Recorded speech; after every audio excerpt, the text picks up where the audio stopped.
Dice lengua, unidad 2. Sí, profe. Bien, Natalia, gracias. Bueno, nosotros en la unidad 2, a ver si puedo, ahí está.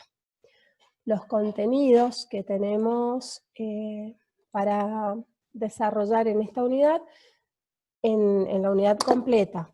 El sistema de la lengua, naturalezas de las lenguas naturales, los niveles y unidades de estudio, signo lingüístico, significado, significante, referente, y hasta hoy vamos a tratar de ver, hasta relaciones sintagmáticas y paradigmáticas. En el material de la clase tienen las distinciones, las diferencias entre lenguaje, lengua y habla. Es importante que puedan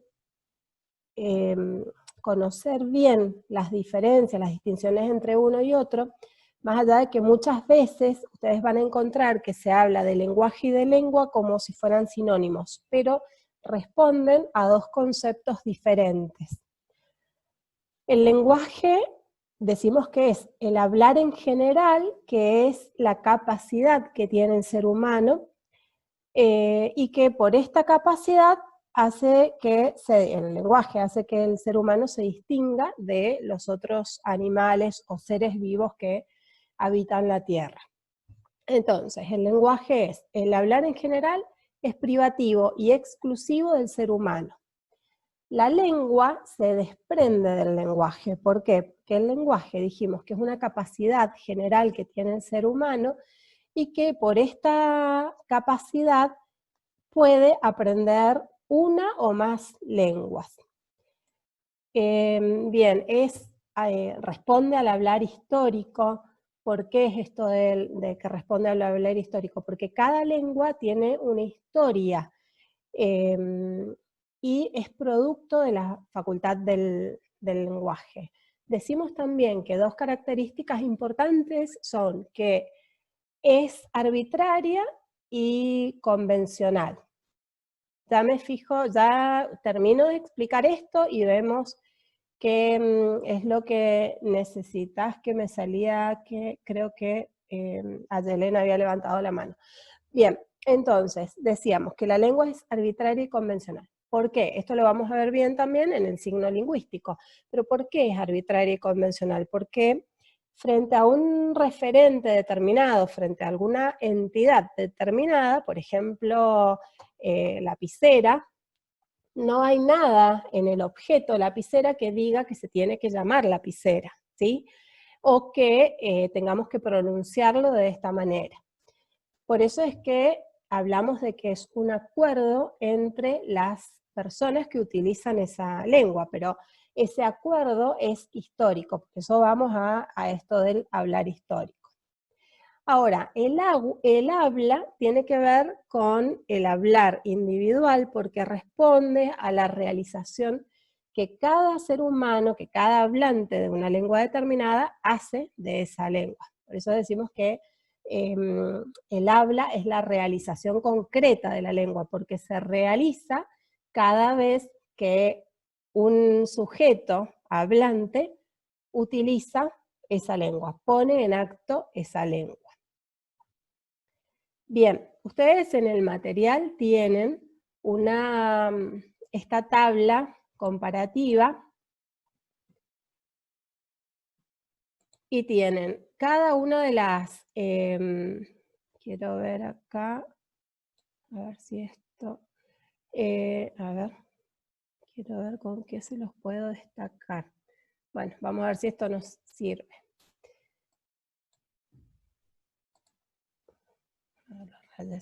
Bueno, tienen la tabla comparativa entre la lengua, la norma y el habla.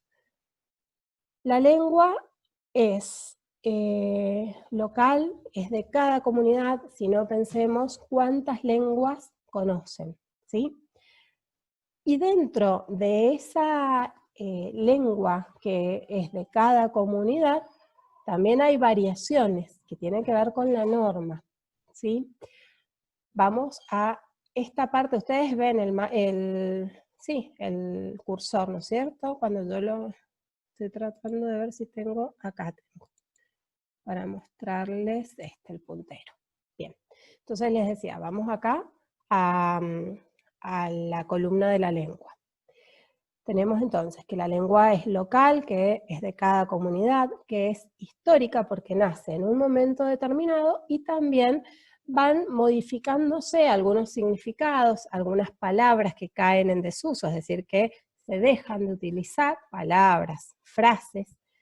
Yo en este caso un ejemplo que generalmente utilizo es que algunas personas mayores, pero ancianas, utilizaban antes la palabra ¿cuál es su gracia? Para preguntar cuál es su nombre, ¿sí? Pero pensemos hoy en día, ¿quién a la pregunta ¿cuál es su gracia? ¿Quién va a responder el nombre? ¿No? Generalmente responderíamos quizás otra cosa.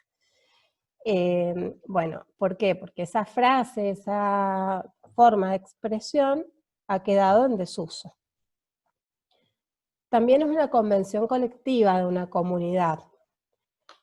Les dije recién que en la lengua que la lengua tiene una fuerza histórica y que es una convención, es decir, un acuerdo entre quienes usan esa lengua.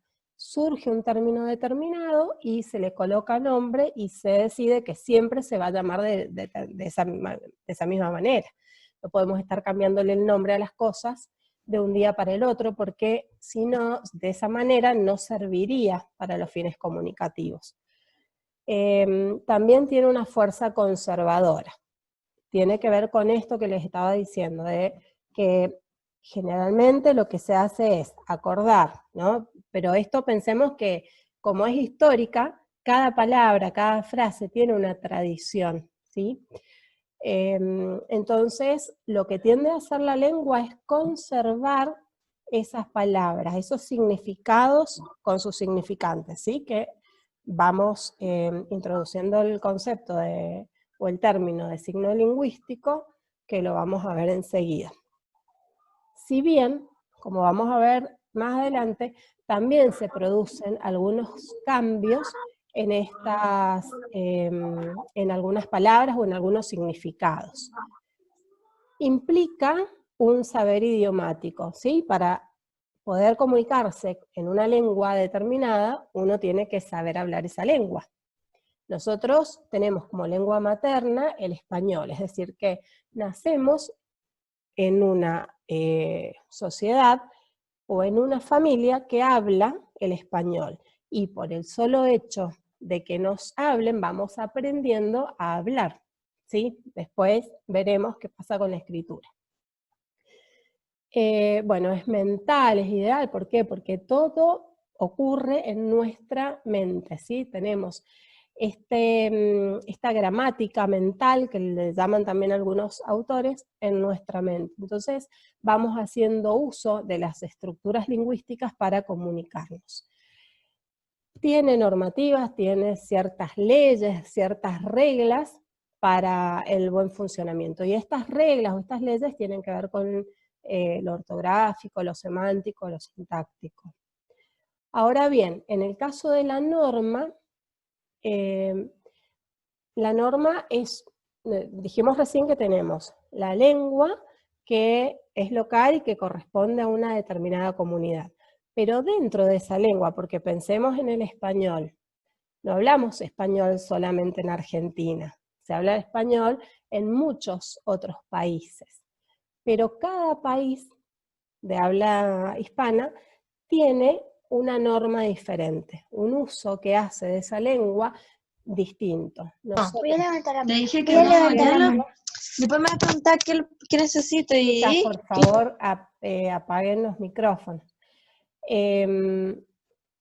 Bien, lo que les estaba diciendo es que en nuestro caso, en el español del Río de la Plata, que es el que se habla en Argentina, somos voceantes, es decir que a la segunda persona la tratamos de vos, no la tratamos de tú, ¿sí? Mientras que, por ejemplo, en Chile, que está cerca, de Mendoza sí hablan de tú, tratan a la segunda persona de tú. Entonces ellos tutean, ¿sí? Son tuteantes. La norma también es histórica, también responde a una tradición, es una realización colectiva, pero de un grupo menor, ¿sí? Fíjense que la norma, hablábamos de que es una realización colectiva, pero de una comunidad, y es de una comunidad mucho más amplia que la norma, ¿sí? ¿Por qué? Porque la norma se va ajustando por regiones o por grupos pequeños. Entendamos por grupo pequeño Argentina, ¿no? Pequeño en relación a todos los países que hablan el español. Bueno, tiene una fuerza conservadora, pero también tiene una fuerza innovadora. ¿Por qué? Porque van surgiendo diferentes modos, diferentes formas de comunicarse, utilizando la lengua española en nuestro caso, y la norma lo que hace es abrirse a esta innovación. Implica un saber idiomático y una competencia pragmática. La competencia pragmática tiene que ver con la lengua en uso, ¿sí? Acuérdense que cuando hablábamos de pragmático, decíamos que tiene en cuenta la situación comunicativa. Implica también un saber idiomático, bueno, eso ya lo dijimos, es mental y concreta, atiende al punto de vista fónico y también al punto de vista grafémico. Fónico, cada vez que hablamos de fono, estamos haciendo referencia al sonido, y cuando hablamos de grafema, estamos haciendo referencia a la escritura. Bueno, nace sin prescripciones del uso arbitrario, es decir, que no hay una regla. Recién decíamos que la lengua tiene normativa, que tiene reglas ya prescriptas. En cambio la norma no, por esto mismo de que se va adaptando al habla en particular de una comunidad. Entonces, por ejemplo, nosotros ¿qué es lo que vamos a ver cuando veamos verbos? Que la segunda persona del singular no es, por ejemplo, en el verbo amar, no es amas, tú amas, sino es vos amás. Entonces yo tengo que colocarle tilde a la última sílaba, porque si yo no coloco la tilde, está allí. ¿Cómo se va a pronunciar? Se va a pronunciar como amas, como el tú. Bueno, en todo eso se tiene que ir adaptando la norma. En el caso del habla, sí, recién dijimos que el habla tiene que ver con la realización concreta de la lengua, con el modo que cada hablante hace, o el uso que hace cada hablante de una lengua particular. Entonces, por eso es que decimos que el habla es individual. Es inédita, ¿por qué? Porque depende de cómo cada persona la utilice. Bueno, ya les dije que es la realización concreta de cada individuo en cada situación. Tiene fuerza innovadora porque el sujeto tiende a innovar. Sobre todo esto se ve en los adolescentes. Implica un saber idiomático, una competencia pragmática que tiene que ver de nuevo, repito, esto de la lengua en uso en una situación comunicativa. Es concreta, fónica y grafémica, es decir, que también tenemos en cuenta que el habla es oral, pero también, por eso es lo fónico, fonológico, pero también yo me puedo comunicar de manera escrita, y ahí está la grafía. Y respeta o no las prescripciones, ¿por qué? Porque el habla depende de cada individuo. Entonces, si yo sé que la norma culta dice que se debe decir el calor, ¿por qué tenemos personas que continúan diciendo la calor? ¿Sí? Bueno, porque volvemos a esto, de que el habla es individual, entonces tiene que ver con el uso que hace cada uno de los hablantes, con los recursos que tiene, con lo que ha aprendido. Bien, continuamos acá. Tenemos entonces, la normativa está dentro del sistema de la lengua. Ya vamos a avanzar para ver qué es esto del sistema de la lengua. Entonces, la normativa está dentro del sistema de la lengua, prescribe, reglamenta lo que el uso impone. Es el conjunto de leyes, reglas, principios y preceptos. ¿Quién determina estas leyes? Las determina la Real Academia Española, que es la entidad que está encargada de cuidar las palabras de nuestro idioma, de nuestra lengua, ¿sí? Entonces, lo que hace es, ¿se acuerdan cuando vimos la unidad 1 que vimos que una de las subdisciplinas lingüísticas era la lexicología? Bueno, lo que hace la RAE, como se la conoce la Real Academia, es un inventario de todos los términos de las palabras que componen una lengua, ¿sí? Un inventario con el significado o los significados que tienen. El error es cualquier transgresión que se haga a las leyes, las reglas que prescribe la Real Academia. Entonces, yo tengo la normativa que prescribe, reglamenta lo que el uso va imponiendo, y tengo el error, que es la transgresión a estas reglas, ¿sí? Ahora, la adecuación, acuérdense que hablábamos de que la adecuación tiene que ver con la lengua en uso, ¿sí? Surge desde la pragmática, bueno, acá dice que rescata la lengua en uso y el valor y el sentido del contexto situacional. ¿Por qué? Porque la pragmática tiene en cuenta la situación comunicativa. Este emisor que se dirige a un receptor y transmite un mensaje, ¿sí? Y también teníamos el código en el que lo transmite, el canal, el referente, que es el tema del mensaje. Entonces, ¿yo cómo voy a saber si un texto es adecuado o no? Decimos que es adecuado cuando está en función de la situación comunicativa, y no es adecuado cuando no tiene en cuenta esta situación de comunicación, no tiene en cuenta, por ejemplo, quién es el emisor o quién es el receptor, ¿sí? Vamos a ver los ejemplos que tenían en el material. Ejemplos de normativa. Fíjense, tenemos ejemplos de concordancia entre adjetivo y sustantivo. ¿Qué es esto de la concordancia? Entre sustantivo y adjetivo siempre tiene que haber una relación en la que tienen que estar en el mismo número y en el mismo género. Pero ¿qué pasa si yo tengo varios sustantivos de distinto género y un adjetivo que tiene que englobar a todos? Fijémonos el ejemplo. Tallos, hojas y flores infectados, ¿sí? Esto es lo que nos dice la norma, la regla. Tallos, la normativa, perdón. Tallos, los tallos, masculino.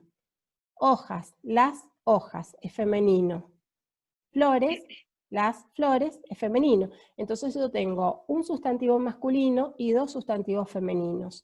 Pero para que haya concordancia, el adjetivo infectados lo tengo que poner en masculino, ¿sí?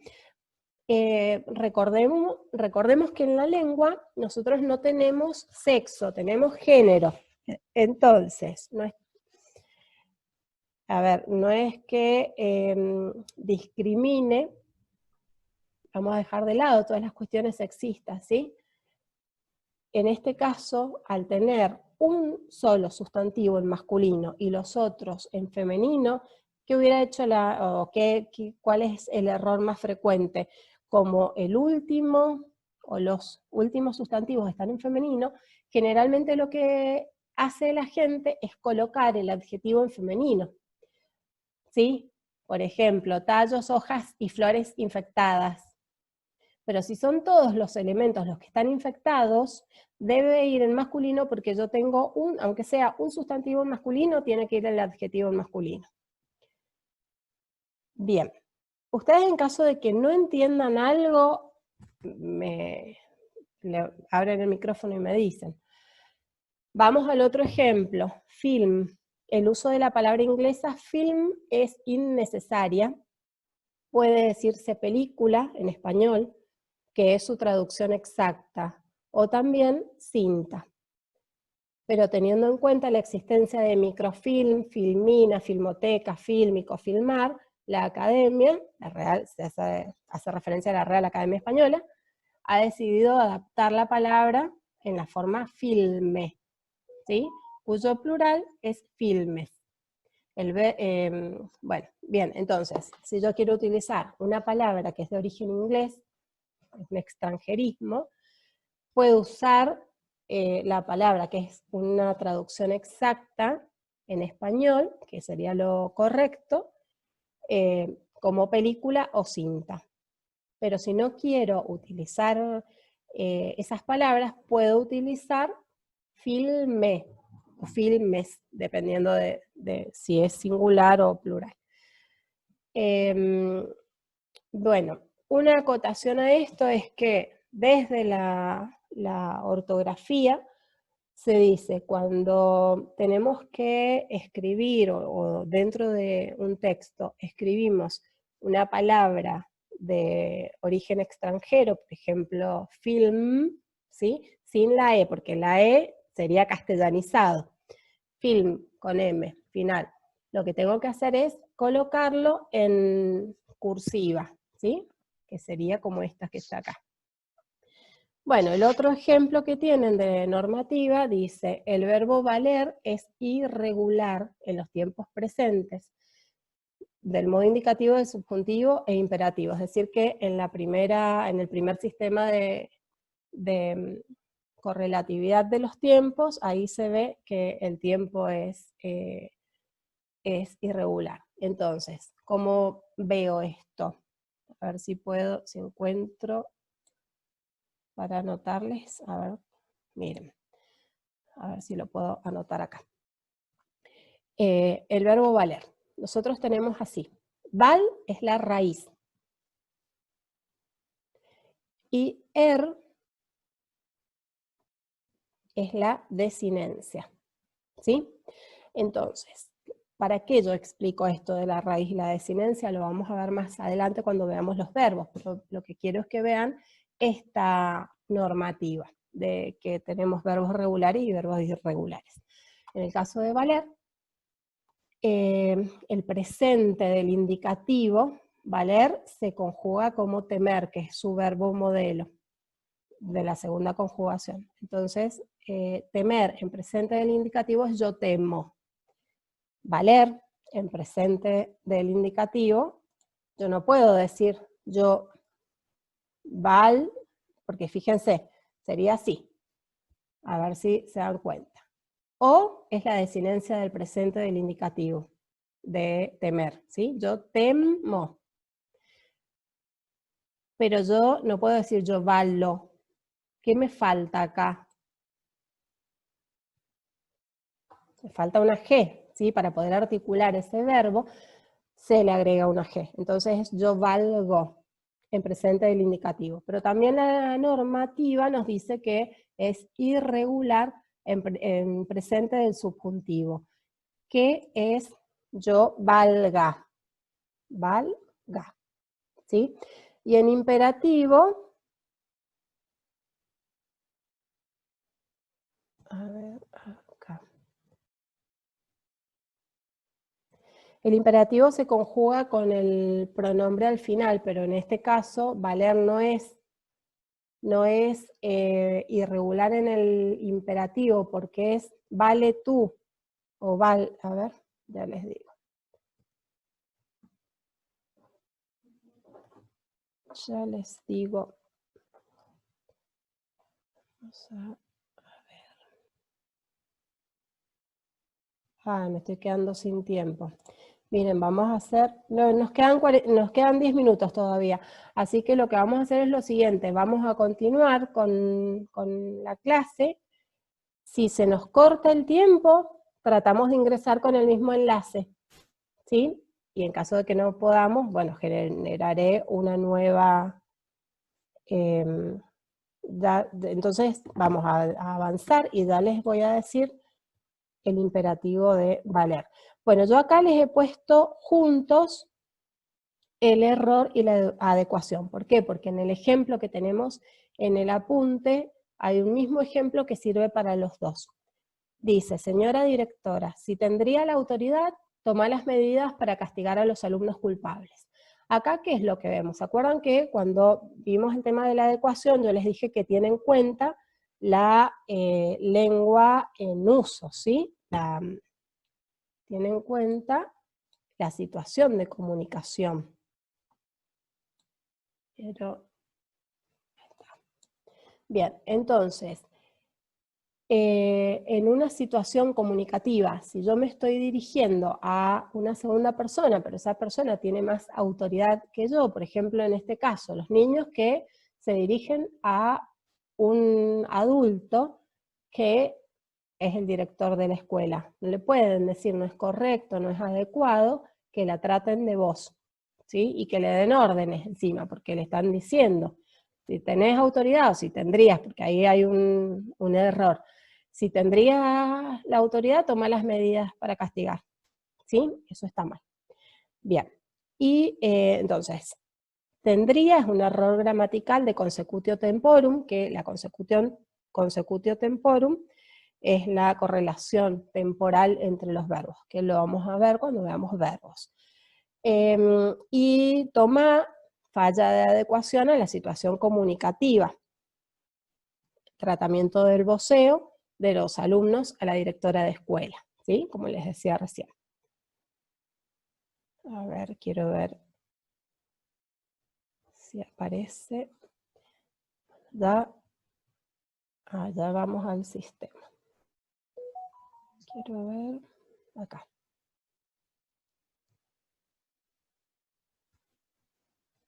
Bueno, hasta acá, ¿alguna duda? ¿Alguien que quiera? Claro, a ver, antes de plantear las dudas, no es irregular en todas las formas, por eso es que quería, se me ha ido ahora el lapicito para anotar, acá está. Bueno, al haber salido de esa anotación, no voy a poder seguir en la misma, pero no importa, miren, les anoto acá. El verbo valer, les dije que se conjuga con el pronombre detrás y sería así, vale tú, es irregular en valga él, ¿sí? En la tercera persona. Valga él, valgamos nosotros, valed vosotros, valgan ellos. Entonces, en la tercera y en la del singular y en la tercera del plural es irregular, pero no en todas las personas, que eso quería confirmar.